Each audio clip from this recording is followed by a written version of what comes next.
It's not the dead end. It's not that one. It's the other song you hear through the entire movie. And it's just this beautiful song written by Henry Mancini and Johnny Mercer. And when I heard this, that movie came out in 1966. I was a sophomore in high school. Yeah, they had high school back then. I'm older in dirt, but I'm younger than water. So, but anyway, when I heard this song, I thought, man, someday I'm going to record that song. It's just a haunting, beautiful little. It was kind of, actually, it sounds very Latin, but it was a Portuguese song to start with. And by the time I went to record it, I went to Chris Mancini, Henry's son, who was handling it. Henry had passed away. Henry's a big Tower Power fan, by the way, so I wish he'd have been alive when I recorded this. But I told him I wanted to do It Had Better Be Tonight, and he goes, you know, all my life I've wondered why nobody else has ever recorded that. And I said, nobody's ever covered that song? He says, there is not one listed professional recording other than the original soundtrack in the movie of It Had Better Be Tonight. And I said, this is a great tune. And I put it out, and I was very fortunate. My Air Candy album was nominated for a Grammy for Best New Artist. I was called a new artist because it was my first album of my own. They didn't count the other 1,000. But it's just great. I used the drummer from Tower Power on this, the bass player from Herbie Hancock's Headhunters, the guy who wrote Chameleon, plays bass on this track. And my daughter played percussion along with her teacher.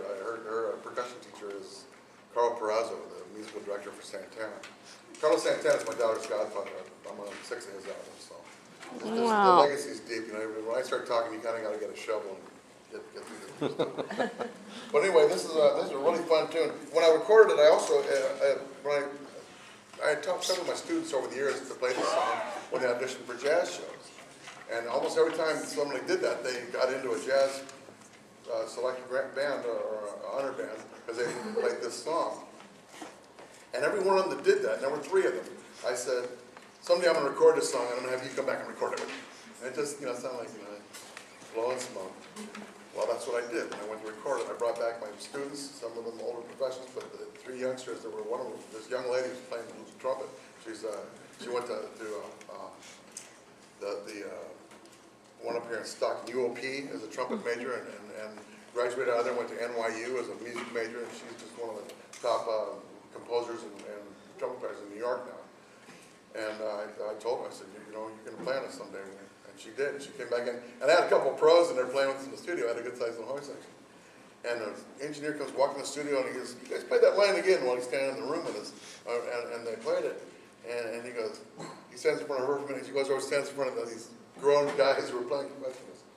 You guys need to sound like her. There you go. That's what made me remind me of that story. Anyway, this is It Had Better Be Tonight, and I have a star who's going to join me out front here. Because like Christopher Walken said, there's never a... Is that the real one? It's from my cow.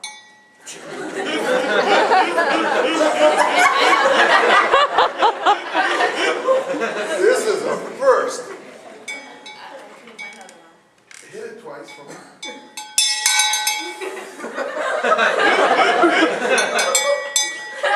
Okay.